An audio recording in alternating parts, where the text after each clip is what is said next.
নমস্কার, আমি মুনায়ন টিপ চ্যানেলে আপনাদের স্বাগত জানাই। ঠাকুর, মা, স্বামীজির চরণে শতকোটি প্রণাম জানিয়ে আজকের ভিডিওটি শুরু করব। আজকে আমরা শুনব শ্রী শ্রী মায়ের কথা। মায়ের কথা শুনব মায়ের সন্ন্যাসী সন্তান স্বামী শান্তানন্দজির মুখে। 29শে মে 1919, কুয়ালপাড়া।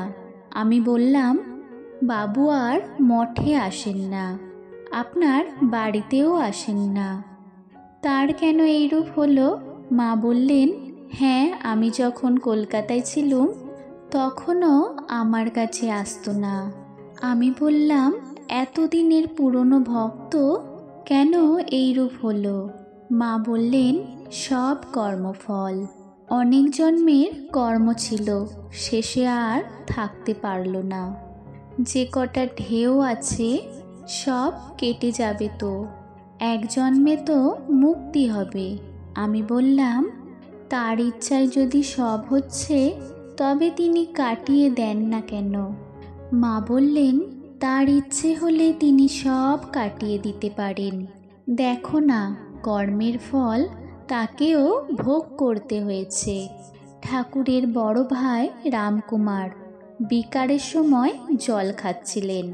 ঠাকুর তার হাত থেকে গ্লাসটা টেনে নেন।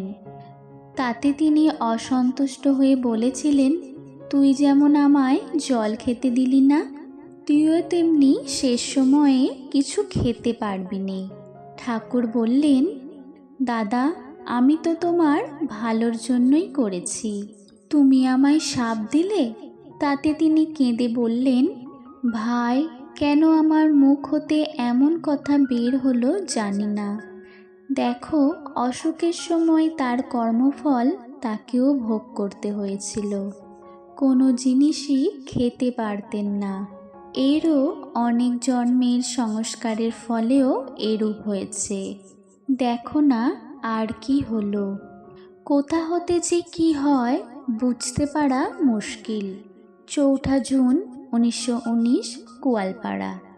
আমি বললাম, মা, সংখ্যা রেখে জপ করব কি? মা বললেন, সংখ্যা রেখে জপ করলে সংখ্যার দিকে লক্ষ্য থাকে, এমনি জপ করবে। আমি বললাম, জপ করতে করতে মন কেন তাতে মগ্ন হয় না মা? মা বললেন, করতে করতেই হবে। মন না বসলেও জপ করতে ছাড়বে না। তোমার কাজ তুমি করে যাবে। নাম করতে করতে মন আপনি স্থির হবে, বায়ুহীন স্থানে দীপশিখার মতো। বাতাস থাকলে প্রদীপের শিখা স্থির থাকে না। মনেও কল্পনা বাসনা থাকলে মন স্থির হয় না। ঠিক ঠিক মন্ত্র উচ্চারণ না হলে দেরি হয়। একটি স্ত্রীলোকের মন্ত্র ছিল রুক্মিণী নাথায়। সে রুকো রুকো জপ করত, সেই জন্য তাকে কিছুদিন ঠেকতে হয়েছিল। পরে আবার তার কৃপায় সে ঠিক মন্ত্র পায়। 12 জুন 1919, কুয়ালপাড়া। আমি বললাম, কিছুদিন হলো আসন অভ্যাস করছি, শরীর ভালো থাকবার জন্য। এই আসন অভ্যাস করলে হজম হয় ও ব্রহ্মচর্যের সহায়তা থাকে। মা বললেন, শরীরের দিকে পাছে মন যায় আর ছেড়ে দিলেও পাছে শরীর খারাপ হয়, এই বুঝে করবে। আমি বললাম, মা, আমি 5-10 মিনিট করি ভালো হজম হবার জন্য। মা বললে, তা করবে। কোনো ব্যায়াম করে ছেড়ে দিলে শরীর খারাপ হয়, তাই বলছিলুম। আশীর্বাদ করি বাবা, তোমার চৈতন্য হোক। ঠাকুরকে হাজরা বলেছিল, আপনি কেন নরেন্দ্র, রাখাল এইসবের জন্য ভাবেন? সর্বদা ঈশ্বরের ভাবে থাকুন না। ঠাকুর বললেন, এই দেখো, ঈশ্বরের ভাবেই থাকি। এই বলে তার সমাধি হলো। দাড়ি, চুল, লোম সব খাড়া হয়ে উঠল। এই অবস্থাতেই তিনি ঘণ্টাখানেক ছিলেন। রামলাল তখন নানারূপ ঠাকুরকে নাম শোনাতে লাগলো। নাম শোনাতে শোনাতে তবে তার চৈতন্য হয়। সমাধি ভঙ্গের পর তিনি রামলালকে বললেন, দেখলি, ঈশ্বরের ভাবে থাকতে গেলে এই অবস্থা। তাই নরেন্দ্র এদের নিয়ে মনকে নিচে নামিয়ে রাখে। রামলাল বললে, না, আপনি আপনার ভাবেই থাকুন। আমি বললাম, একটু প্রাণায়াম অভ্যাস করছি, করব কি? মা বললেন, একটু একটু করতে পারো, বেশি করে মাথা গরম করা ভালো নয়।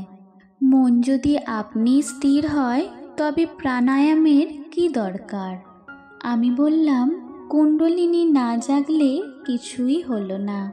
মা বললেন, জাগবে বই কি, তার নাম করতে করতে সব হয়ে যাবে।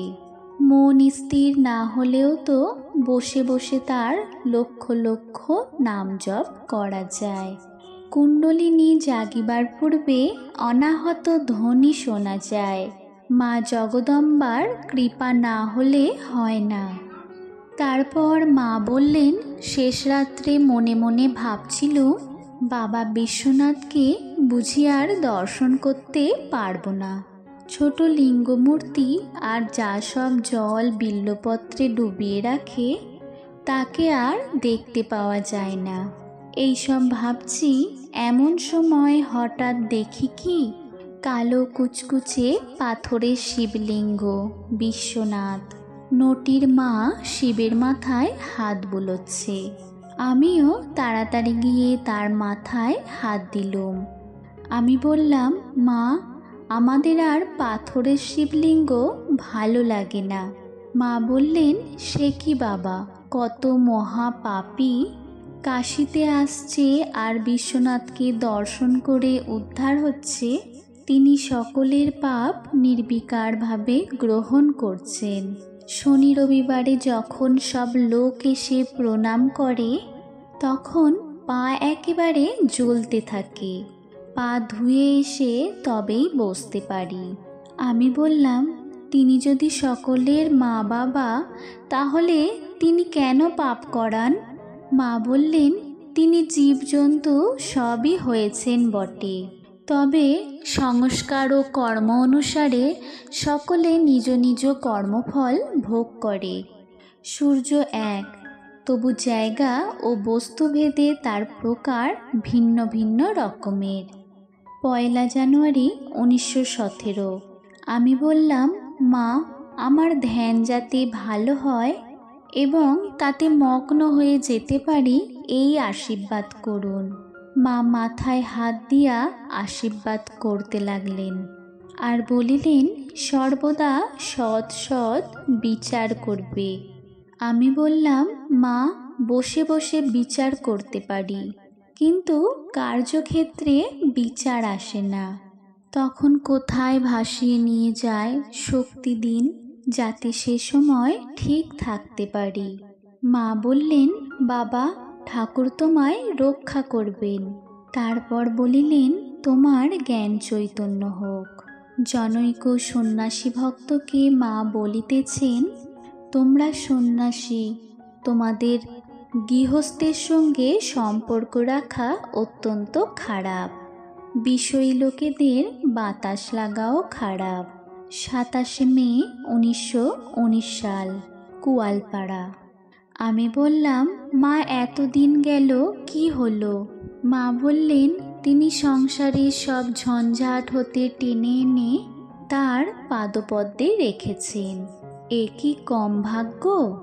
যোগীন মানে স্বামী যোগানন্দ বলতো, জপ ধ্যান করি আর নাই করি, সংসারের কোনো ঝঞ্ঝাট নেই। দেখো না, আমি রাধুকে নিয়ে মায়ায় কত ভুগছি। আমি জিজ্ঞাসা করলাম, নির্জনে কোনো বাগানে আমার সাধন করতে কিছুদিন ইচ্ছা হয়। মা বললেন, এই তো করবার সময়, এই বয়সেই করতে হবে। করবে বই কি, কিন্তু খাওয়া দাওয়ার বিষয়ে লক্ষ্য রাখবে। যোগিনীর কঠোর করে শেষে বড় কষ্ট পেয়ে শরীর গেল। শ্রী শ্রী মায়ের উপদেশ। ঈশ্বর ও জগৎ। ঈশ্বরের ইচ্ছা ছাড়া কিছুই হবার সাধ্য নয়, তৃণটিও নড়ে না। যখন জীবের সুসময় আসে তখন ধ্যান চিন্তা আসে, কুসময়ে কুপবিত্রী কুযোগাযোগ আসে। তার যেমন ইচ্ছা তেমনি কালে সব আসে, তিনি তার ভিতর দিয়ে কার্য করেন। ঈশ্বর বালক স্বভাব কি না? কেউ চাচ্ছে দিচ্ছেন না, আবার কেউ চায় না তাকে সেধে দিচ্ছেন। কালে ঈশ্বর টিশ্বর কিছুই থাকে না। জ্ঞান হলে মানুষ দেখে ঠাকুর টুকুর সবই মায়া। কালে আসছে যাচ্ছে মা মা, শেষে দেখে মা আমার জগৎ জুড়ে। সব এক হয়ে দাঁড়ায়, ছায়া ও কায়া সমান। ছবি তো তার ছায়া, মায়া কাটিয়ে কাটিয়ে নির্মাণ হবে ভগবান, মিশে যাবে। স্বামী বলো, পুত্র বলো, দেহ বলো, সবই মায়া। এসব মায়ার বন্ধন কাটাতে না পারলে পার হওয়া যায় না। দেহে মায়া, দেহাত্মবুদ্ধি, শেষে ওইটাকেও কাটাতে হবে। কিসের দেহ মা? দেশের ছাই বই তো নয়। যত বড় দেহখানাই হোক না কেন, পড়লে ওই দেশের ছাই। তাকে আবার ভালোবাসা? যার উপর যেমন কর্তব্য করে যাবে, কিন্তু এক ভগবানকে ছাড়া আর কাউকে ভালোবেসো না। মানুষ তো ভগবানকে ভুলেই আছে, তাই যখন যখন দরকার তিনি নিজে একবার এসে সাধন করে পথ দেখিয়ে যান। এবার দেখালেন ত্যাগ। ঠাকুর এবার এসেছেন ধনী নির্ধন, পণ্ডিত মূর্খ সকলকে উদ্ধার করতে। মলয়ের হাওয়া খুব বইছে, যে একটু পাল তুলে দেবে, শরণাগত হবে, সেই ধন্য হয়ে যাবে। এবার বাঁশ ও ঘাস ছাড়া যার ভেতর এইটুকু সার আছে, সেই চন্দন হবে। তোমাদের ভাবনা কি? জনৈক ভক্ত জপ সম্বন্ধে মাকে জিজ্ঞাসা করেছিল, যখন রাস্তায়, রেলে, স্টিমারে থাকতে হয় তখন কিভাবে জপ করব? মা তাহাতে বলেছিলেন তখন মনে মনে করবে, আর বলেছিলেন বাবা তাতে হাত মুখ ক্রমে বন্ধ হয়ে যাবে, কেবল মনে চলবে। মনই শেষ, মনই শুরু হবে।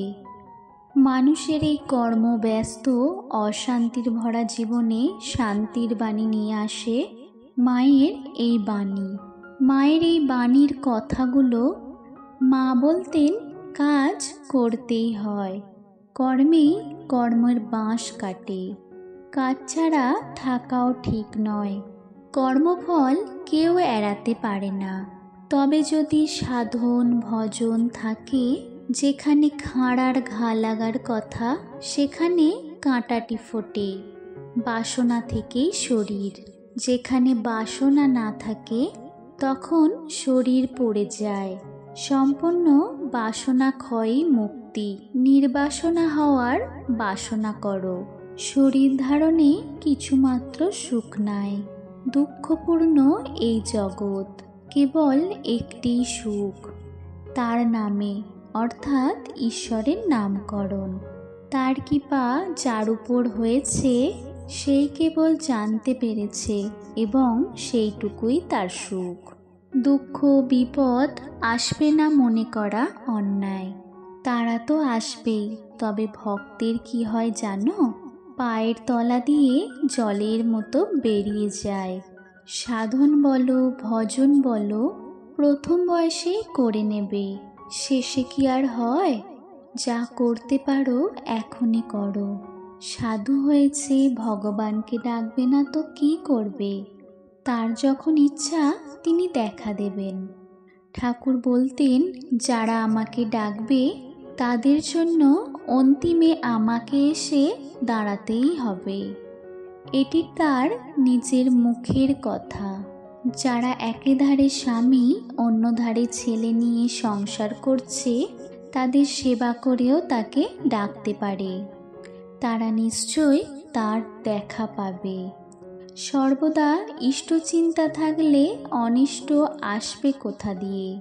আমার ছেলে যদি ধুলো কাদা মাখে, আমাকেই তো তা ধুয়ে মুছে তাকে কোলে নিতে হবে।